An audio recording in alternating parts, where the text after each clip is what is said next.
everybody, it's Blake Stevens again with Lake County Land Developers. Hope y'all are doing well.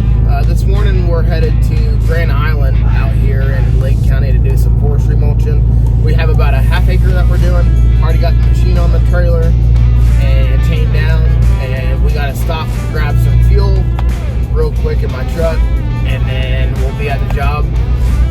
Should be a pretty quick video today, nothing too crazy. It's only about a half acre or so. So stay tuned and we'll catch up with you at the gas station, and then we'll run over to Grand Island, unload the machine, and get mulching.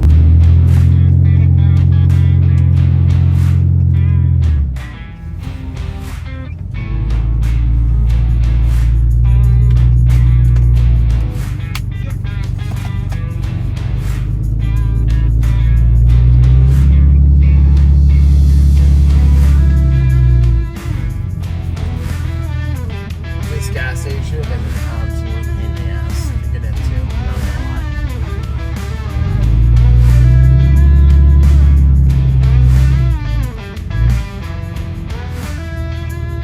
Grab some fuel real quick. Normally I don't stop at the 7-Eleven, I'm trying to stop at Wawa.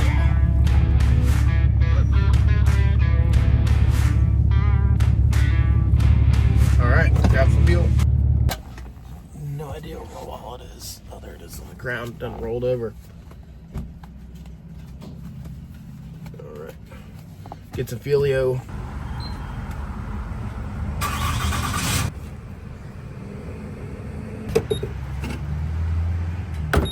$5.20 a gallon. I love it.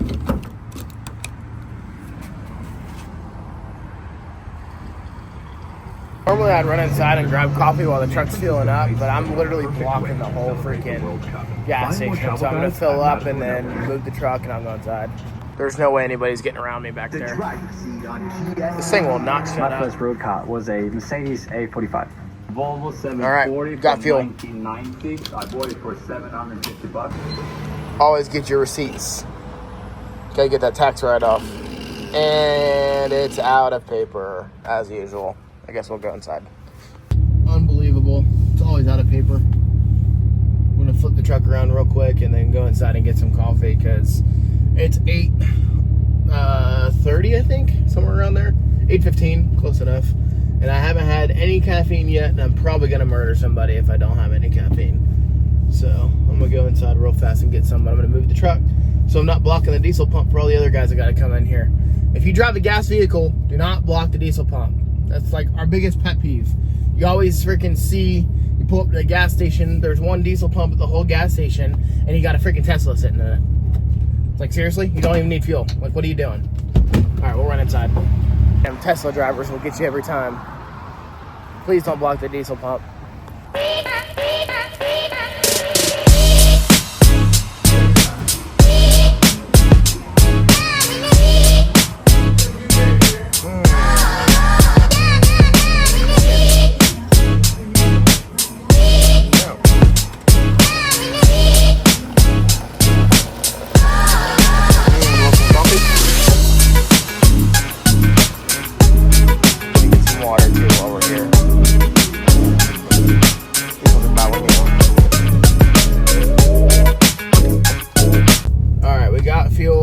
Coffee. I don't know if you guys know this, but it is odd trying to film myself in public. Like walking around with a camera in my hand, people kind of look at you crazy. So the last video kind of felt more natural that I made for you guys, because I had somebody walking around filming me, well, which is Pat. He's one of the guys that does our social media stuff.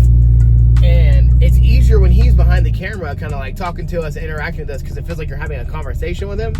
But when you're like solo running around stores and stuff, it is not the same. And people look at you like you're a psychopath. So, not that I'm like camera shy or anything by any means, but like it makes you feel a little weird when somebody's like staring you down, walking around, you're talking to a phone, and they're like, what is this guy doing? Anyways, we got what we needed, got some coffee, got some fuel. We're headed to Grand Island. We're about 8 minutes away from the location, and we'll walk the property, and before we get started, take the machine off the trailer and get moving. So we'll be there very shortly.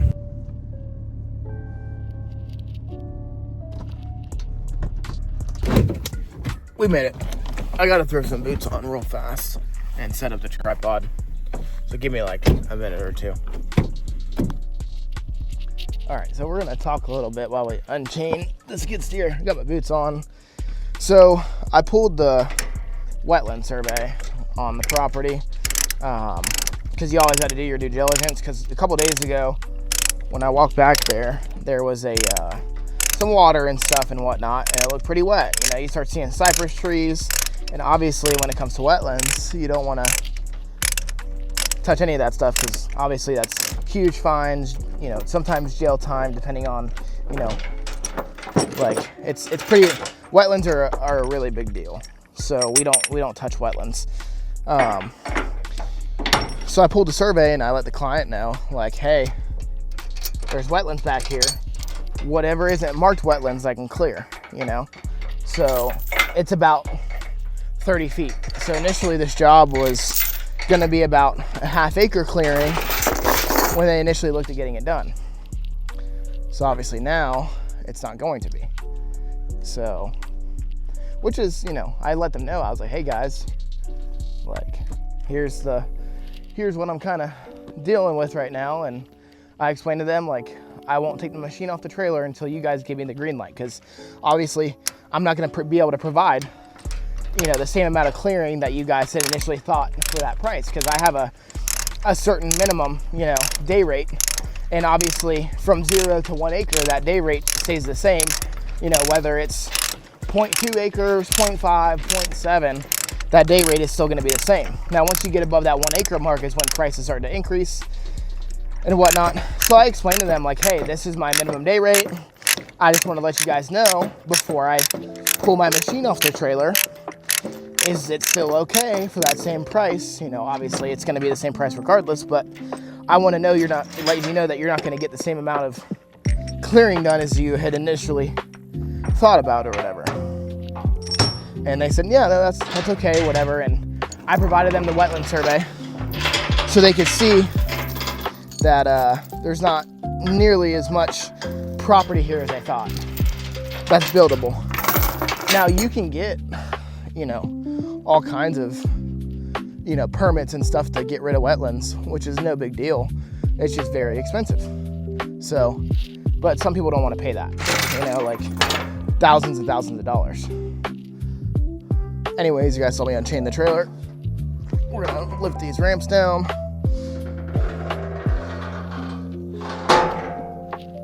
We'll get the machine off the trailer, and they were okay with that price still, which is good. All right, we'll start the machine up, get it off the trailer.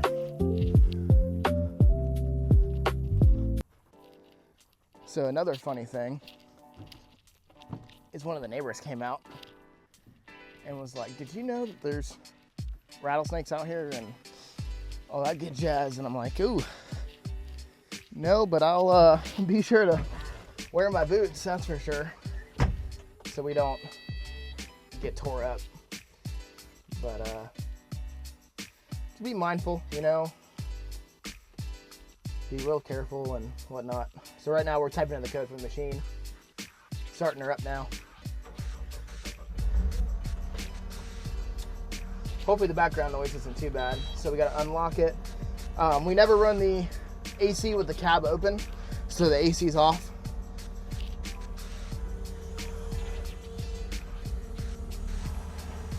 So you want to keep your center of gravity pretty low, because we're gonna tip back. So you just take it nice and slow, because it's gonna want to flip back and stuff. So whenever you come back, you'll feel it. It does feel a little weird. It does feel sketchy at times, like this right here. You're like, oh wow, it's, you know, feels a little weird and whatnot. But obviously, you make that brake nice and slow, and once you make that brake, you're okay.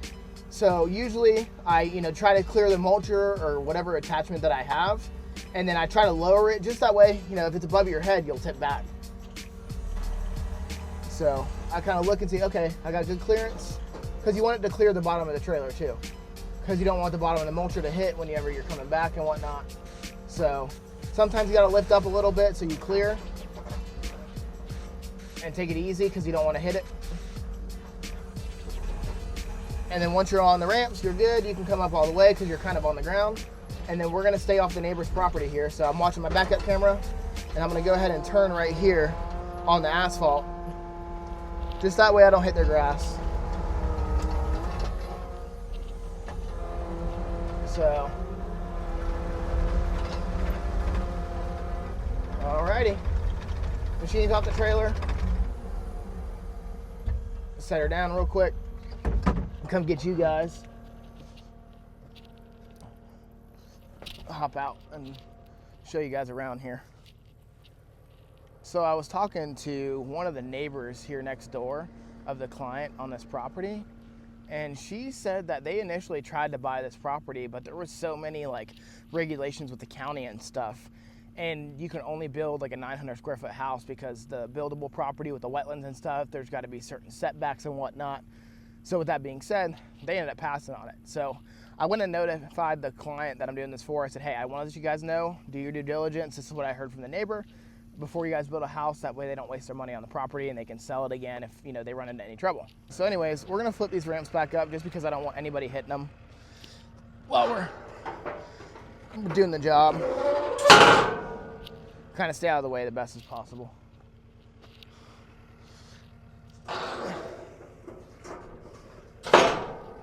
So, but yeah, we stayed off the client's grass because we don't want to tear anything up.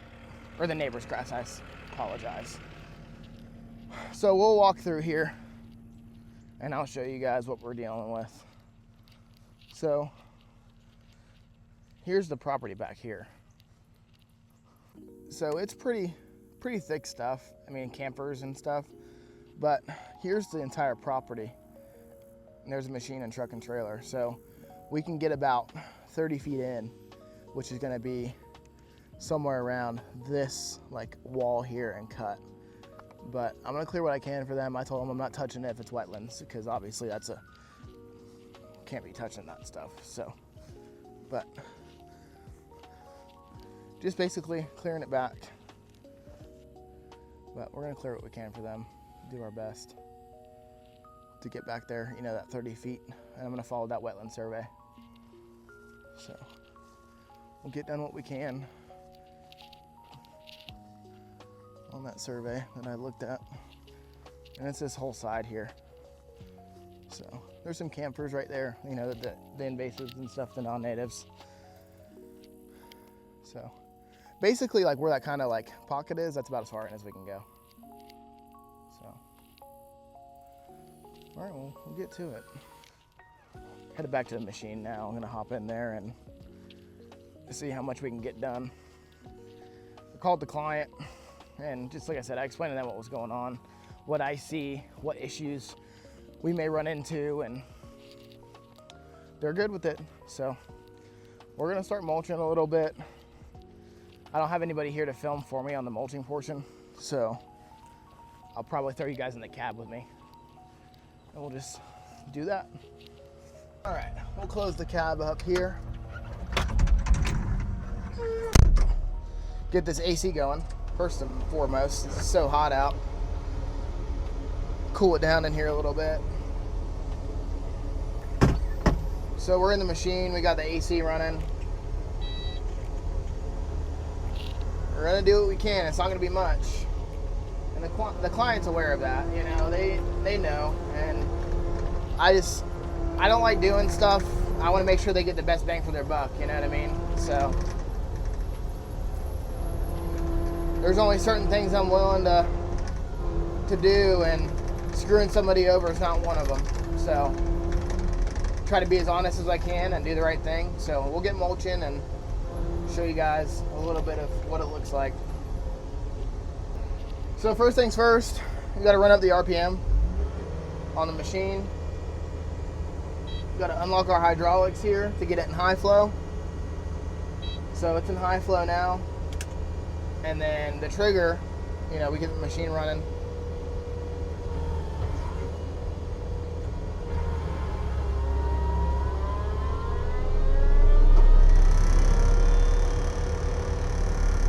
And it's going now, so you can see the gauge over there, and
Alright y'all, so I'm gonna give you all a quick update real fast on what we gotten done. It's pretty much all buttoned up. I'll show you guys a little pan based off what I could clear with the wetland survey. The wetlands you cannot touch against the law. Luckily, no gopher tortoises that I see out here actually. I know, the neighbor had mentioned them, but I don't see anything. So I'll show you guys what I've done so far based off the previous shot, and I think we'll be getting out of here shortly. Alright, so based off the wetland survey, you can see where it dips down, and I was following my map, and this is as far down as I can go. But the good news is, I got them about, I thought I was gonna get about 30 feet, but I actually got close to 40.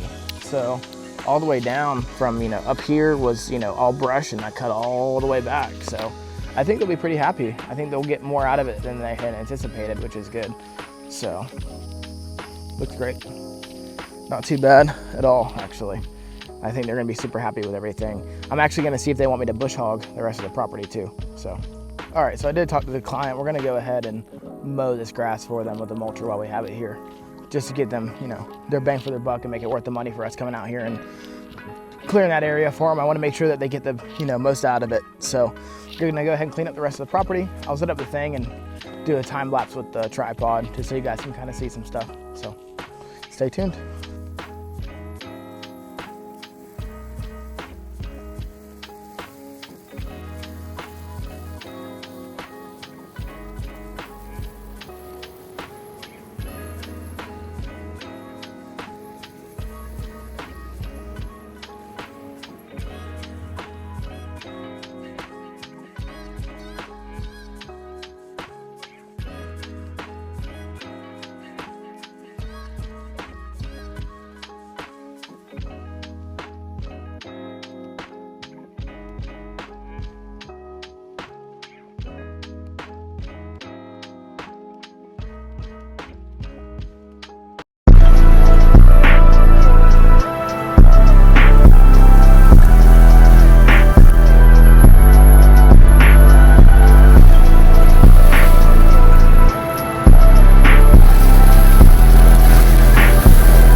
So we're buttoned up for the day.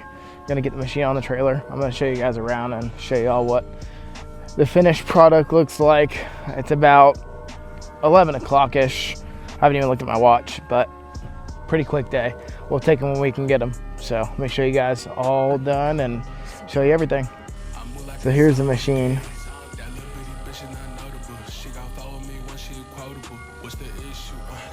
Not too bad. Not too bad at all. So walking down here is actually the corner of the property. So it's got a pretty steep grade coming down. Obviously you can see the transition about right there where the wetlands start, and that's where the survey shows the wetlands, so we're not going to touch any of that. But coming down.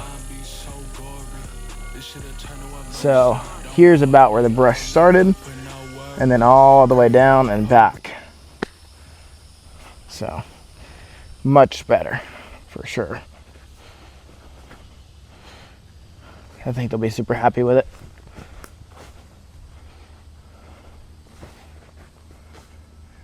All the way to that corner, and then we brush hogged all this, left the mulcher up high so it's not in the dirt, and clean up the whole property for them. It looks pretty nice. I think they'll be super happy with it.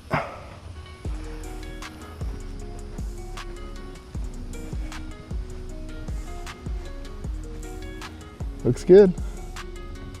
We're gonna get the machine loaded up on the trailer, go put fuel in the machine, and we'll take our early days where we can get them and clean it all up, get the machine teeth sharpened, greased, washed.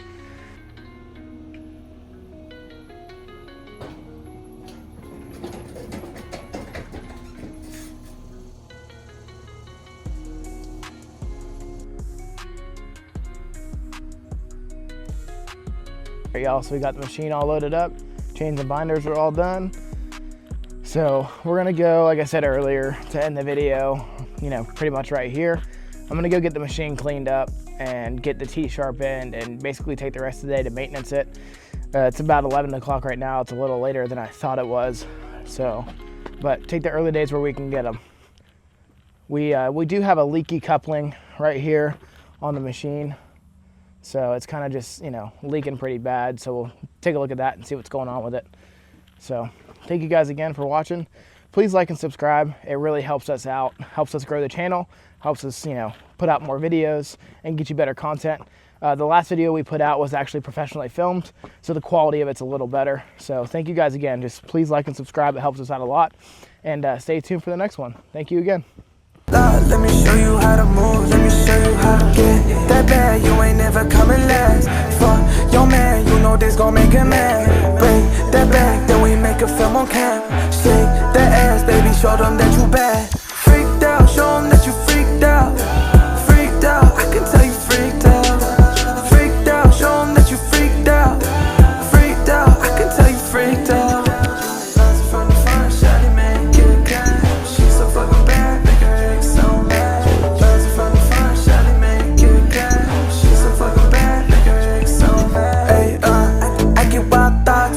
You, baby, I like you on top, girl, you do amazing. I tell her don't stop, I'ma make you famous. Fuck about a bitch, I get my money, then you get your payment. I ain't tryna lie to you, it just feels so right with you. First night I caught a vibe with you, now I can't get tired of you. Me